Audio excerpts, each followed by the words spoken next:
Class నుండే ఉసిరికాయ పచ్చడి ఇచ్చే అమ్మాయి ఏంటంటే మీరు అర్థం చేసుకోండి. అతడు సినిమాలో మహేష్ బాబు లాగా ఉసిరికాయ పచ్చడి పెట్టించారండి ఎండాకాలం. ఇంట్లో పచ్చళ్ళు అన్నీ అయిపోయినాయి. మామిడికాయలు పెట్టిద్దామంటే మామిడికాయలు అయితే ఇంకా పచ్చడి మామిడికాయలు రాలేదు. నేను బజార్ నుంచి ఇంటికి వస్తుంటే ఈ ఉసిరికాయలు అయితే కనపడ్డాయి అనమాట. ఈ ఉసిరికాయలు కేజీ 140 రూపాయలు చెప్పారు. పోయిన సంవత్సరం డిసెంబర్లో కేజీ 70 రూపాయలు లెక్కన అంత ఇచ్చారు. 140 రూపాయలు చెప్పారు కేజీ. ఈ ఉసిరికాయలు 140 రూపాయలు పెట్టి తీసుకొచ్చాం. మామిడి అయితే వద్దు ఇప్పుడు ఉసిరికాయలు అంది, ఎందుకంటే నేను చేయలేక ఇప్పటికి ఈ పచ్చడి పెట్టడానికి దాదాపు 2 గంటల టైం తీసుకుంది. ఎందుకంటే నూనెగా అది ఆ మసాలాలు వేయటం ఉందంటే ఫస్ట్ ఉసిరికాయలు కడుక్కోవడం, ఆరబెట్టుకోవడం, తుడుచుకోవడం నీట్గా. ఆ తర్వాత ఆ ఉసిరికాయలు నూనెలో దేవేసుకొని పక్కన పెట్టుకోవడం. దాంట్లో కావాల్సిన ఏమేంటి చెప్పు. చింతపండు, ఉప్పు, కారము, ఆవు పిండి, మెంతి పిండి, నూనె, డబ్బాలు ఇవన్నీ శుభ్రంగా కడుక్కోవాలా.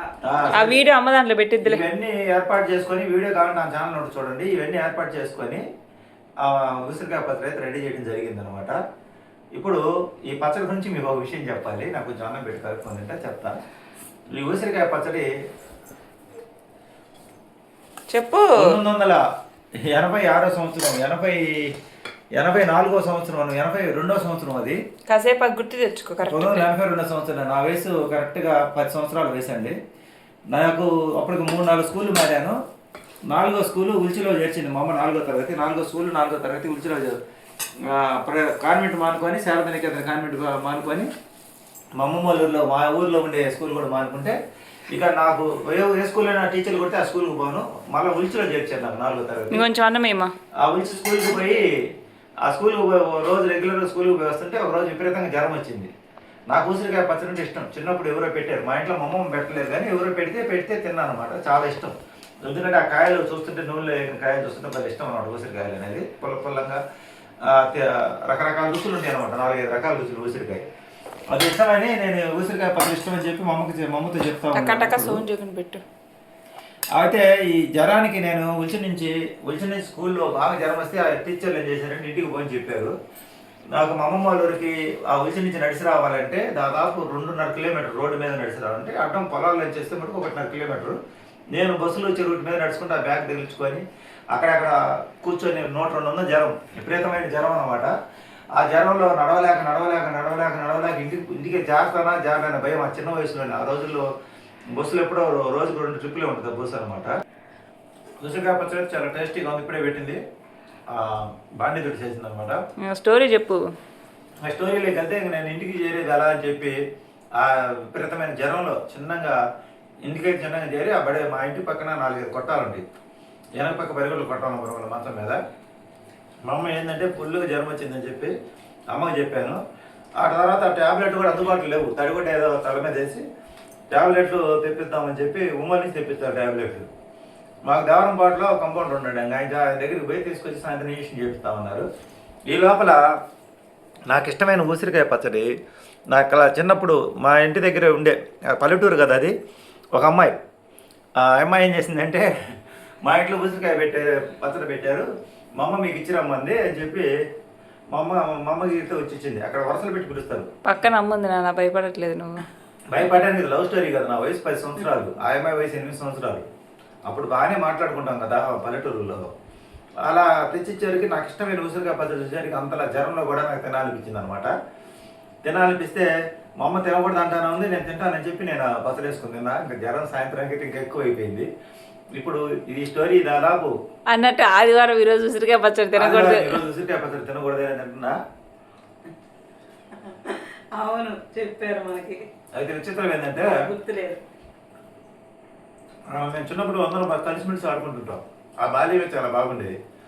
ఈ ఉసిరికాయ పచ్చడి తింటాం, జ్వరం పెరగడం అది వేరే పక్కన పెడితే నా ఫోన్లో వీడియో చేయమని చెప్పాను మా అమ్మాయికి. ఇప్పుడు తీరా ఫోన్ మొత్తం చూసుకున్నాక లాస్ట్ మా ఆవిడ ఫోన్లో వీడియో చేయడం. ఏం చేస్తాము, ఇద్దరు చెరకు ఫోన్ ఇచ్చి ఇదిగో మా నాన్న ఫోన్ ఇచ్చి వీడియో తీయమ్మా ఉసిరికాయ పచ్చడి, మా అమ్మ ఏమో ఉసిరికాయ పచ్చడి పెట్టేది వీడియో తీయమంది. ఏం ఎవరికి తీయాలయ్యా, నేను మైండ్ బంద్ చేయట్లా. ఇంకా అమ్మ నీది ఇవన్నీ పంపిస్తుందిలే. వీడియో పూర్తి చెప్పండి చెప్పు. ఆ తర్వాత ఆ పచ్చడి ఇంట్రెస్టింగ్ తిన్నాను. ఆ తర్వాత 1 సంవత్సరం తర్వాత ఇంకా అమ్మాయి నాతో మాట్లాడడం ఆగిపోయింది. ఎందుకు షడ్డంగా మాట్లాడడం ఆగిపోయింది తెలియదు కానీ ఈ ఉసిరికాయ పచ్చడి చూసినప్పుడల్లా అమ్మాయి గుర్తుకొస్తుంది. నా చిన్ననాటి జ్ఞాపకాలు గుర్తుకొస్తాయి. ఆ జ్వరము, ఆ కష్టపడింది ఆ బాల్యం, ఆ కష్టపడి ఇంటికి ఎలా చేస్తానని అంతలా ఎండలో జ్వరంతో ఇంటికి నడిచిపోవడము, ఇవన్నీ నాకు గుర్తుకొస్తాయి. ఎప్పటికీ ఎన్నటికీ ఆ చిన్ననాటి జ్ఞాపకం మర్చిపోకుండా ఆ రోజు ఆ అమ్మాయి తెచ్చిన ఉసిరికాయ ఆ అమ్మాయిని గుర్తు చేస్తుంది, ఆ పచ్చడిని గుర్తు చేస్తుంది, ఆ ఊరిని గుర్తు చేస్తుంది, ఆ చదువుకున్న రోజులు గుర్తు చేస్తుంది, ఆ జ్వరాన్ని గుర్తు చేస్తున్నాను. ఎప్పుడు ఉసిరికాయ పచ్చడి తిన్నా ఇదొక మెమరీ అనమాట నాకు. ఇది ఉసిరికాయ పచ్చడి కథ. తిను, పూర్తిగా తిను, నువ్వు కూడా తిను. అయిపోయిందా? టేస్ట్ ఎలా ఉంది? చాలా బాగుంది టేస్ట్. డబ్బా ఓపెన్ చేయమా, చూపిద్దాం. చూపించామా ఇందాక? ఇంకా చూపిన చూసారా? ఇంకా ఉసిరికాయ ఇంకా ఇప్పుడే తినకూడదా? ఇప్పుడు బాగుంది. కనీసం ఒక 4 రోజులన్నా ఉండాలా. ఇది చిన్ననాటి బాల్య జ్ఞాపకాలు. మీరు మళ్ళీ తప్పుగా కామెంట్ పెట్టద్దు. చిన్నప్పుడు చిన్నపిల్లలు ఆడ మగాని తేడా లేకుండా అందరూ కలిసిమెలిసి ఆడుకుంటాం. ఒక వయసు రాగానే తెలియకుండా ఒక రకంగా ఆ అమ్మాయిలు పలకటం ఆపేస్తారు. కానీ మనకేంటంటే ఎందుకు పలకట్లేదు వీళ్ళు అనిపిస్తుంది. కానీ తర్వాత అర్థమైంది మనకు వయసు వచ్చిన తర్వాత ఏంటనేది. ఆడపిల్లలకి మగపిల్లల కన్నా కొంచెం ఆలోచన విధానం ఎక్కువ ఉంటుంది. 5 సంవత్సరాల ముందుగా ఆలోచన చేస్తారు అన్నమాట వాళ్ళు.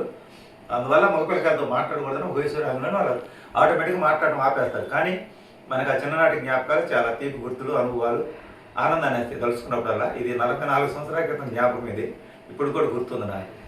సరే, ఉసిరికాయ పచ్చడి బడ్జెట్ కూడా చెప్పు. పనిలో పని 140 రూపాయలు ఉసిరికాయలు. కేజీనా? కేజీ. నూనె ఎంత పైసా? నూనె దాదాపు 300 గ్రాములు పోస్తుంది. 1/2 కేజీ నూనె వేసుకోండి. నీకు ఆయాసం వస్తుంది. నీకు వస్తుంది. 1/2 కేజీ నూనె వేసుకోండి. 1/2 కేజీ నూనె మనకి ఎట్లయినా గాని నూనె కాబట్టి 150 రూపాయలు, 150 రూపాయలు నూనె అయింది. 150 రూపాయలు. 250 రూపాయలు అప్పటికి. 120, 140, ఒక 160, 300 అయింది అనమాట ఖర్చు. ఇంకా కారాలు 100 రూపాయలు అయ్యింటదా? 400 రూపాయలు కేజీ. కేజీ ఉసిరికాయలు గాను నూనె పిత్తో పెడితే 400 రూపాయలు. గాను నూనెతో పెట్టిన ఉసిరికాయ పచ్చడి కేజీ 400. ఆర్డర్ చేసుకోండి. 1000 రూపాయలకి ఎవరైనా. 600 రూపాయల ఆదాయం. ఎందుకంటే సుబ్బు పికిల్స్ కాబట్టి. ఇది ఈ రోజు కథ. నీకు ఎప్పుడు ఎట్టాడు కథలు అని చెప్తారేమో. నీకన్నీ తీపి గుర్తులో ఉండడానికి కింద కామెంట్ పెడతారు చేదుగా. నీదో పుస్తకం రాయొచ్చు నాన్న.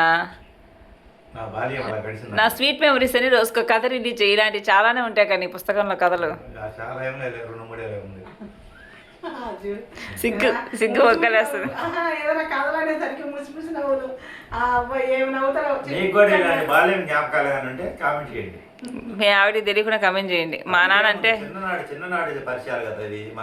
మీరందరూ అనుకుంటారు కదా ఉండు మీరందరూ అనుకుంటారు కదా మా నాన్నకి చదివేందుకు అవ్వలేదని. బాల్యం నుండి కొంచెం ఏంటంటే ఇలాంటి తీపి గుర్తుల కోసం ఎక్కువ ఆరాటపడ్డాడు. అందుకే చదువు అవ్వరా.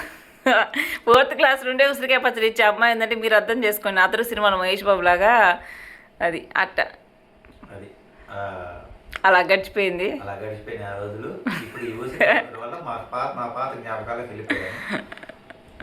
ఇది తప్పుగా అనుకోవచ్చు. ఇంకా మా నాన్న ఖాతాలో ఎందరు పద్దులు ఉన్నారు. అంత సీన్ లేదులే కానీ అదే సంగతి. నేను చదువు అవ్వకపోవడానికి నాకు లెక్కలు రావండి. ఎంతగానే కనిపించాను. ఈ లెక్కలన్నీ గుర్తుంటాయి. ఎవరు ఉసిరికాయ పచ్చడి పెట్టారు, ఎవరు మామిడికాయ దబ్బిచ్చారు. ఇది ఈ రోజు వీడియో నచ్చితే లైక్ చేయండి, సపోర్ట్ చేయండి. ఇంకా సుబ్బు కథలు మీకు ఇలాంటి కథలు కావాలంటే రోజు ఏదో ఒక సందర్భంలో ఏదో ఒక దానికి అనుభవంతో కథ చెప్తాను. నచ్చితే లైక్ చేయండి, సపోర్ట్ చేయండి. Thank you.